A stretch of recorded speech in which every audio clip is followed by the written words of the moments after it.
L'autre jour, je parlais avec un ami proche, puis il me racontait à quel point il avait l'impression de jamais être assez dans son domaine.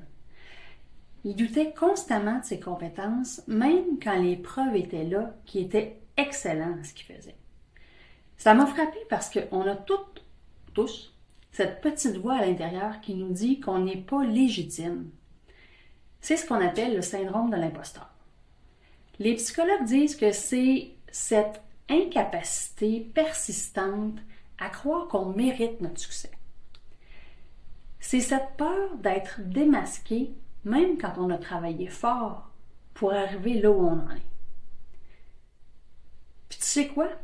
Plus tu avances, plus tu prends des responsabilités, plus tu oses, plus tu risques de le ressentir. Alors, si tu es dans une phase où tu doutes, où tu te demandes si tu as ce qu'il faut pour changer de carrière, pour évoluer ou simplement pour prendre un nouveau virage, ce sentiment, c'est pas un frein, c'est un signal que tu es sur la bonne voie. Il y a 3 raisons principales pourquoi on ressent ça. La première, c'est les attentes de la société. On nous met une pression de fou pour être parfait, compétent, efficace du premier coup. 2, le perfectionnisme.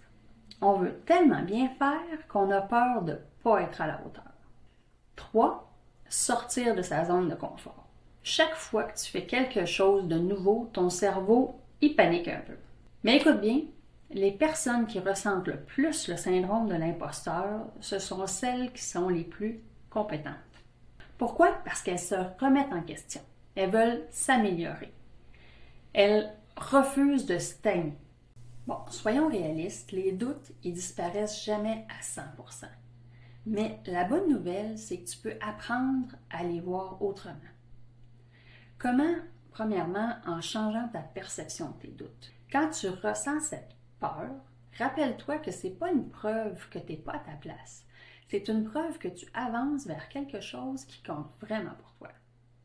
Ensuite, garde une trace de tes réussites et de ton impact. Fais une liste de toutes les situations où tu as fait une différence, même petite. Note aussi tes doutes, mais surtout, qu'est-ce qu'ils t'ont appris, puis comment ils t'ont aidé à progresser. Troisièmement, arrête de te comparer aux autres. Sur les réseaux sociaux, on voit uniquement les réussites, les moments de gloire, jamais les doutes, les échecs, les heures d'apprentissage qui se passent en coulisses. Finalement, le dernier conseil, passe en mode création plutôt qu'en mode consommation. Tu as un talent, tu as une expertise, une expérience de vie qui te rendent unique. Au lieu de consommer du contenu en boucle de plein de gens, commence par bâtir quelque chose de concret pour toi. Parce que pendant que la vie continue, toi, tu pourrais être en train de la créer, la tienne. D'ailleurs, si tu veux vraiment avancer puis trouver une carrière qui est alignée avec tes valeurs et tes forces, j'ai créé un guide gratuit pour t'aider à identifier ce qui fait ta vraie valeur et comment utiliser ton unicité pour bâtir ta prochaine étape professionnelle. Tu vas trouver le lien dans la description et dans les commentaires. On attend trop souvent de se sentir prêt avant de commencer. Mais la vérité, c'est que personne n'est totalement prêt avant de se lancer. La seule façon de bâtir ta confiance, c'est d'agir.